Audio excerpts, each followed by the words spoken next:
Sri Lanka's most powerful news brand.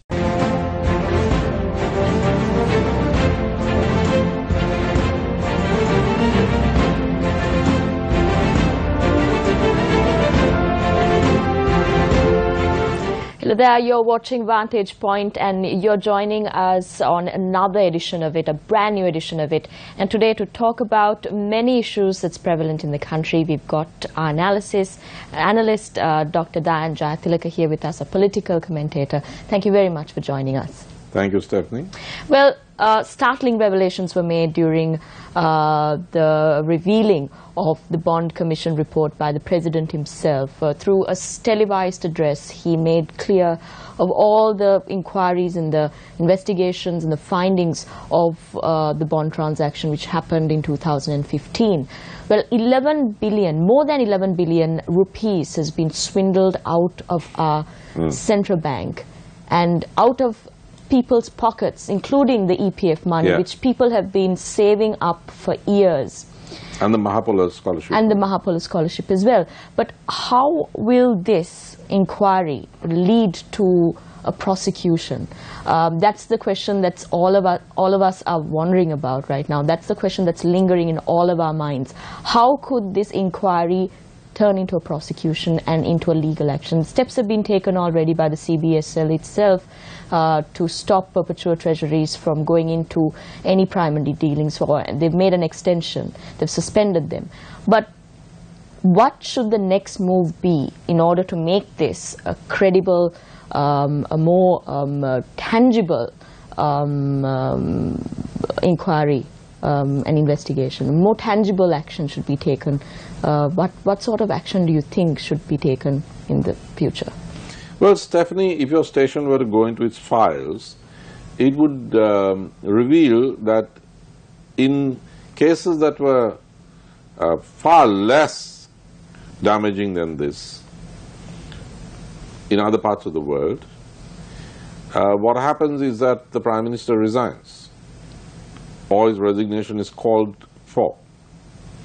Now, that has not happened so far, and there's no sign of anything. But interestingly enough, we don't have the Prime Minister's name mentioned on any of its findings, or even when the President revealed some of the names, there were instances where he mentioned senior officials of the government, or there weren't any specifics given pointing fingers at the Prime Minister. Well, from what we know from the President's own speech, he did say that the Commission found fault with the Prime Minister for believing what Arjuna Mahendran had told him and for defending it.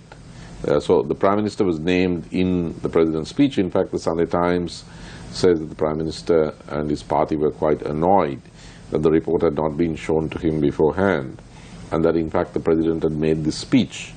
So there was a reference to the Prime Minister, but not that he was responsible for criminal affairs. But Stephanie, Prime Ministers resign because that's where the buck stops. They're ultimately responsible. Now, if you back up a little bit, it's like on your TV news, when there's a robbery somewhere, you usually show the CCTV footage. Right. And the CCTV footage is shown twice. It's first shown and then it's shown running backwards. So before the thief actually grabs the stuff out of the drawer, you can see the motorcycle turning up and the guy putting on his, going in and so on and so forth. Now when you watch the CCTV footage, as it were, of this massive and internationally unprecedented raid on the central bank of a country, what do you see? What you see is, step one, the Prime Minister takes the central bank under his wing, removing it from the remit of the finance minister of the country. Now, the Sunday Times says that that's because there was the Raj Rajaratnam related case against Ravi Karunanayake. But then surely the answer to that is not to take the central bank and leave the lotteries board under such a person, but not to appoint such a person if that's a problem. Surely there are other people Iran Vikramaratne, Harsha De Silva. There were others who could have been appointed Minister of Finance. So you appoint somebody who you have problems about because of the Rajaratnam Galleon case, and just in case you remove the central bank from its control and vest it under yourself. That's what the Prime Minister did. Step one, central bank is taken away and comes under the PM. Now the report, as quoted in the Sunday Times, says that fault was found with the Prime Minister for taking the central bank under his command. Step two, Arjuna Mahendran is brought over from Singapore and made the governor of the said central bank, which is vested under the Prime Minister. And as D. Gunasekara pointed out, not only was Arjuna Mahendran not a citizen of Sri Lanka, he also did not take his oaths. He did not swear in as the governor of the central bank. So here's a guy, the Prime Minister loves him to sit there, in fact invites him in, and he doesn't even take his oaths. Now, I've been an ambassador. You can't be an ambassador unless you hand over your credentials. You hand in your credentials. But that's the next step. And then on the February 20th, the third step is that the Prime Minister changed the method of auction. From direct placement to auction. So, the Prime Minister is not entirely uninvolved with the backstory of this huge economic crime. In fact, the chairman of the COPE, former chairman of COPE, D.W. Gunasekara, even said that Arjun Mahendran, the former central bank governor, had sworn on the Bible, saying that he was getting all the instructions from the Prime Minister to change the auction system. Yes. So even with this into consideration... Yes. So that's all the reasons that the Prime Minister should resign, because at the very least it shows a deplorable lack of judgment which has resulted in tremendous harm to the country. It's also a betrayal of the person who appointed him, that's President Sirisena. In fact, we now have talks about a parliamentary debate being brought on the Bond Commission report. But first the Commission report has to be presented for there to be a debate, surely. But Prime Minister himself came out and said at the convention that the report will be taken up for debate this month. Yeah, he'd love to have a debate without tabling it first. I mean, it has to be tabled, it has to be studied, and then there has to be a debate. But more or less, most of the content that has come out is not as favorable as it is towards the Prime Minister's case. So the opposition may have more to talk about in terms of criticism. Well, all anyone has to do is to connect the dots. I think your own experts in-house, such as Farah Shaukat Ali and the other excellent the younger people who broke the story, I think they've done most of the work. It's not rocket science. As I said, when the PM takes the central bank under his command, he invites Arjuna Mahendran over. Arjuna Mahendran is neither a citizen nor has he sworn in, and then the Prime Minister instructs him to change the method, and it's after that that all of this happens. It's not rocket science to figure out where the buck stops. Well, we definitely have a lot to talk about, so stay with a Vantage Point. We'll see you after the break. Welcome back. You're watching Vantage Point. Well, Dr. Dan Jayathilaka, another one of the questions that is lingering in all of our minds is whether or not action would be taken 9 years on after the murder of one of the veteran journalists the country has ever seen, one of the profound journalists the country has ever seen, Lasantha Wickrematunge. 9 years on after his killing, and 9 years on after the MTV-MBC complex was attacked, still the suspects and the wrongdoers are scot-free. Why do you think there's so much of inaction when it comes to finding these wrongdoers? Well, when Lasantha was murdered, I was serving as ambassador in Geneva, despite which I wrote a signed article which appeared in the Sri Lankan papers condemning the assassination as the act of a coward and as a fascist act and so on. Now, I don't expect, though, that those responsible will be found and punished any more than the killers of Richard de Souza were found and punished. Now, before Lasantha, there was Richard. And the government of the day did not investigate it sufficiently thoroughly. You can understand why governments don't do that. But the opposition, which yelled so much about Richard de Souza, became the next government. And it's the same case when it comes to the journalist Pradeep Tekneligoda. And did they... Yeah, but these are too high... Pradeep's is a disappearance. But these are murders. I mean, there was a dead body. Unresolved. Yeah. And these were high-profile cases. The government that came in after sometime after Richard's death, consisted of those who were in the movement that agitated about his death. But there was no sustained investigation, and the killers were never found. I'm talking about the government of Chandrika, Bandaranaike Kumaratunga, followed by the government of Mahinda Rajapaksa. Now, obviously, they didn't kill Richard. No one but they didn't have a sustained investigation to find out. My suspicious mind tells me that they knew exactly who killed Richard, or they had a suspicion, and it was none of them. I mean, they weren't in government.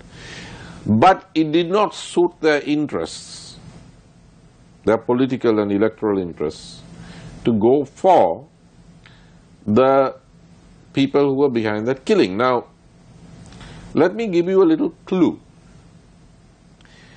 A strange thing happened during the parliamentary debate on the killing of Richard de Souza. The Deputy Minister of Labour at that time, Mr. H.R. Piasari, who I do not believe killed Richard de Souza, read out excerpts from Richard de Souza's diary. Now, how on earth would anybody have got access to Richard de Souza's diary in order to read it out in Parliament? Now, okay, let's say that the government of the day didn't ask him that question.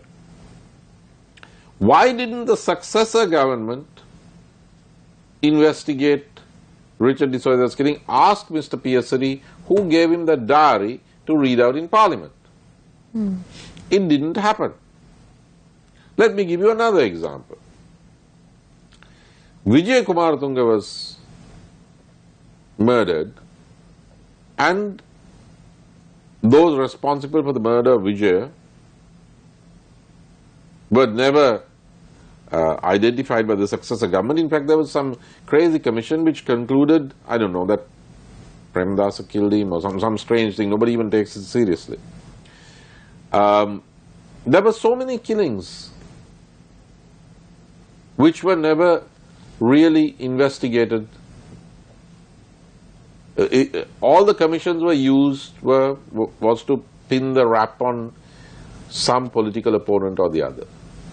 I mean, everybody knows now that Denzil Kumbhakar was not killed by Premadasa. Which means governments may change, but there will be little action that will be taken. There will be little action, even now, there will be little action because the governments may want to pin the rap on one of their opponents, but if they think that you can't really pin the rap on the guy because he didn't do it, maybe, then the investigation kind of meanders. But we've known some of the findings, as in it has come out to light, but there's little action that's been taken in terms of... Well, you have to go back to what the present government, the leaders of the present government, and I don't mean the president because he was a member of the last government, said in Parliament when when Lasantha was killed. It's all in the Hansard. It's all in the Hansard. It's all on the record. Now, I'm not saying what they said was right, but shouldn't they be asked, why did you name Mr. X in Parliament Was there a reason? Or was there no reason? Why didn't you name Mr. Y? And if you did name Mr. X, can we please inquire from you officially what made you say so? Because they did name Mr. X in Parliament. And Mr. X, whom they named in Parliament, is actually now a member of their cabinet. Well, switching to a different subject now, members of cabinets, and we are talking about members of parties now. A member who supposedly leads a party, who happens to be the former president, is being denied by the chairman of the party that he is in fact a member of the party. We're talking about the Sri Lanka Podujana Peramuna. When we made a phone call to the chairman of the party, who's MP Dear Piris, he in fact said that former President Mahinda Rajapaksa is not a member of the party. What exactly is happening in that party? Well, obviously Mahinda Rajapaksa is a member of the Sri Lanka Freedom Party. But he's on the platform of the... But he leads the party as a... Well, I mean, look, it would be an insult to the intelligence. Wouldn't that be cancelled? Is membership as a Sri Lanka... Yes, but, you know, in politics, as in life, Stephanie... That's exactly what he said when the current president became one of the common candidates.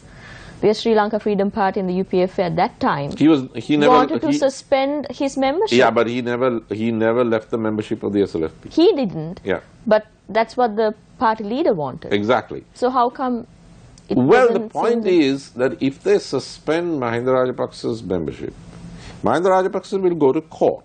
And when he does go to the Supreme Court, supported doubtless by former Chief Justice Salathan Silva as one of his lawyers, he is going to drag the whole of the SLP leadership to Parliament and ask them how, after the election of August 2015, where they contested under his leadership and swore not to ally with the UNP, by the next morning after the elections they went into coalition with the UNP without even a party congress to ratify that decision. I think the SLP leadership does not want to go down that road. Because if he gets them into courts, there will be many, many questions that they'll have to answer which they don't want. But if the president himself became president under that ticket, yeah, he can make the changes as he wants. As in, no, he can't. If the members of the party no, it's not a dictatorship. If the members didn't agree because there was no party convention. If he had had a party congress and said, I now think that you have to join the UNP, and then the party congress, which is the decision-making body of the party, endorsed it, then there would be no problem, because that's how parties change their minds. But in the absence of a party congress, when people who contested and won the vote by saying that they are anti-UNP and will not enter a coalition, actually do so the next morning, then there's a legal problem. Now, I think that the SLP, otherwise why haven't they sacked Mahinda? They don't dare, because if they do, he's going to take them to court and they're going to have to answer these questions. There's a sense of double standards anyway. No, of course. In this subject. But we'll head into a short commercial break. When we come back, we'll talk about world affairs and where else to start other than the United States of America, which is on top of our top story right at this week. And we'll be right back after this short commercial break. Stay tuned. Welcome back. You're watching Vantage Point, and on this edition we spoke about the Presidential Commission of Inquiry and the findings that came out, and also the last topic that we were talking about just before the break was the membership that's questionable of the former president himself at his new party, the Podujana Peramuna, which is supposedly led by the former president. It's obviously led by Mahinda Rajapaksa. But of which he's not a member. Which he's not a member of. Well, you know, since 2015 there have been all kinds of anomalies, Stephanie. President Sirisena won on January 8th, but as he took oaths, he swore in Mr. Ranil Wickremesinghe as Prime Minister, though he only had 40 seats in Parliament. But that was the manifesto, that's what they promised. Exactly, but in a court of law, the principle will come up as to whether, simply because your manifesto can say that you can change the name of the country, but you can't. But that's what people voted for. No, people voted for President Sirisena. Yeah, on those promises, because they sided with those promises. But if you go by your argument, Stephanie, in August 2015, people voted against the UNP. That's why the UNP got only 105 seats and the SLFP got 96, going by your argument of what the people voted for. The people voted, the ones who voted for the SLFP, voted against an alliance because the manifesto of the August 2015 election, of which I was one of the authors, very clearly said that there will be no coalition government with the UNP, and that campaign was led by Mahinda Rajapaksa, and I was on the platform. So I know. Now, the morning after, they decamped. Now, if you say the people voted for Ranil as Prime Minister on January 8th, the ones who voted for the SLFP, voted against an alliance with the UNP in August 2015, which comes after January 8th, 2015. But they decamped the next morning. Now, that's a breach of promise. Now, if they fire Mahinda Rajapaksa for being on the Pohottuwa platform, he'll take them to the Supreme Court and he's going to ask two questions. How come you allied with the UNP the morning after having run under my leadership and promised not to do so and got elected? Two, I mean without even a party congress. Two, how come I've got 50 plus seats in parliament and still not? And I'm still not the leader of the opposition. And Mr. Sambandhan with 16 seats is the leader of the opposition. Now, does anybody want all that to come up in a Supreme Court hearing, which will last for at least 1 year?